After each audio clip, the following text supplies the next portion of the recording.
At patuloy tayo sa ating paglalatigo mga kasyuyan, sa ating paglakad sa kadalanan na Mangiob. Andito na tayo sa Sitio Luman. Sitio Luman na ito mga kasyuyan. At bahala ka sa buhay bababa mo. na tayo dito. Ayan. Silaw masyado. Paano masabi? Bababa na tayo dito mga kasyuyan at hindi lamang kalayuan mula dito sa ating nahimutangan ay tulay na ng Davao River ang ating lalatasin. Tatagos tayo sa Sitio Lapuy. Paano masabi? Ayan. Yung may kidlat-kidlat dyan ay tulay na yan ng Sana barangay, Sitio Luman. Gunggong!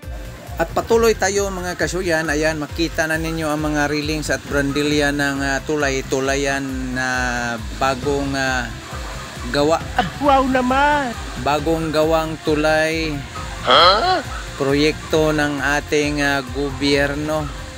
Wow! Tatagos ito sa Sitio Lapuy.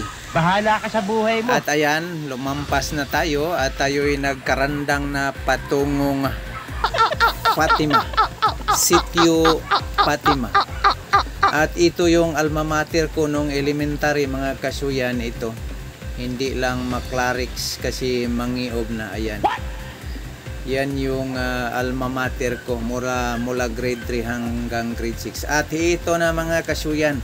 Nakaabot na kami at medyo danag-danag pa dito na side. Yan. Yan yung view dyan sa Bungan banda. Paano masabi? Yan. At hangad naman tayo. Si Haring Buwan ay si Rainang Buwan ay nag-umpisa ng sumikat at kumidlat-kidlat ng kanyang kalimutaw. At balikan natin ang view mga kasyuyan. Ayan. Yan nyo! Matagal na yan Makita natin na napakagandang view. Ang adlaw ay hindi pa totally sumuksok sa ilaw. Ay, mamatay pa yun. Bumula pa bibig yung pag At yan yung bahay ng ate ko. Sini ko ingay. Mingaw na masyado at awaaw na. Halikat ay papasok na tayo kasi mag-umpisa na ang pangadji, kasi pangadji yung pinunta namin dito, pakay namin dito mga kasyuyan.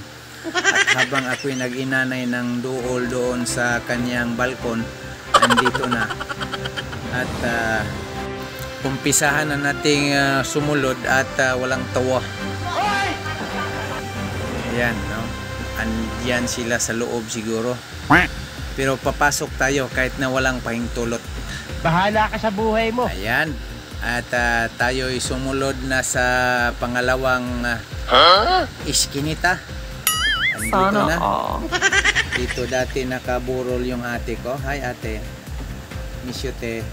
At yan ang kabuuan sa video ko mga kasyuyan mula part 1 hanggang part 4.